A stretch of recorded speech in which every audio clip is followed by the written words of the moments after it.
दोस्तों, आप सब कैसे हैं? उम्मीद करते हैं आप लोग सब अच्छे और मस्त होंगे। सभी भाई लोग को हैप्पी दिवाली का शुभकामनाएं। अब छठ पूजा आ गई है, बट हम आज चर्चा करने जा रहे हैं महत्वपूर्ण टॉपिक पर। हम चर्चा करने जा रहे हैं बीपीएससी शिक्षक बहाली में सब्जेक्ट कॉम्बिनेशन से जो बच्चे परेशान हैं वो कौन से सब्जेक्ट का चुनाव करेंगे जिनको बहाली में कोई समस्या नहीं आएगी।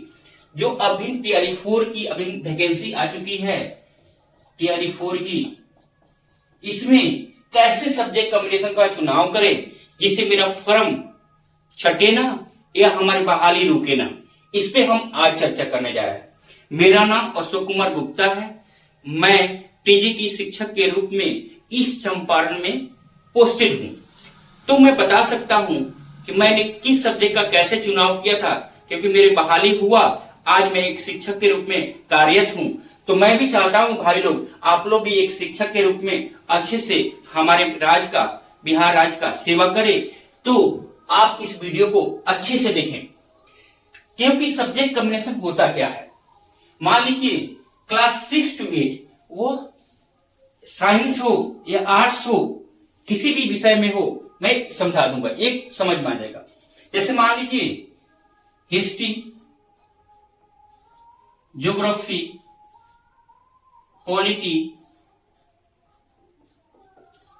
इकोनॉमिक्स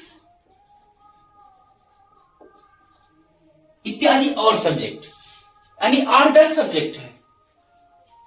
इकोनॉमिक्स भी है और कॉमर्स भी है।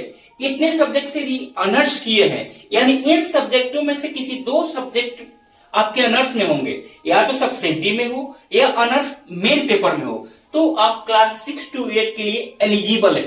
कोई दिक्कत नहीं है, आप निफिकर जाके फॉर्म भरिए बहाली के लिए, अपने तैयारी के लिए। अब आते हैं क्लास 9 to 10 के लिए।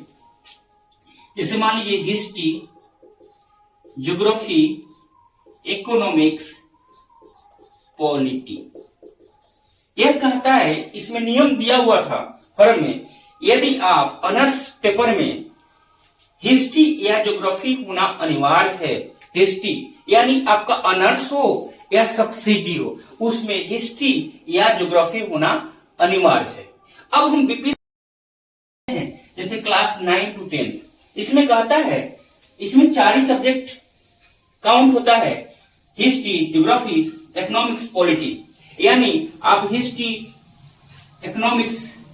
ज्योग्राफी, इकोनॉमिक्स, पॉलिटी, इन चारों विषयों में से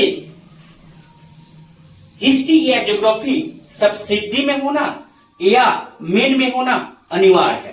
तभी आप क्लास 9 to 10 के लिए एलिजिबल हैं या फॉर्म भर सकते हैं।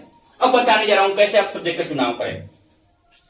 आप जब भी फॉर्म भरने जाएंगे तो आपको पता होना चाहिए कि हिस्ट्री या ज्योग्राफी में से किसी एक सब्जेक्ट का चुनाव करना है मुझे, तो एक सब्जेक्ट आपने चुन लिया, बाकी रहा हिस्ट्री या ज्योग्राफी में किसी एक को चुनना है। बाकी जो रहा सब्जेक्ट, 3 सब्जेक्ट, उसमें से किसी एक का चुनाव करके आप 2 सब्जेक्ट को चुनाव करके आप फॉर्म को सबमिट कर देंगे और आपकी फॉर्म सबमिट हो जाएगा।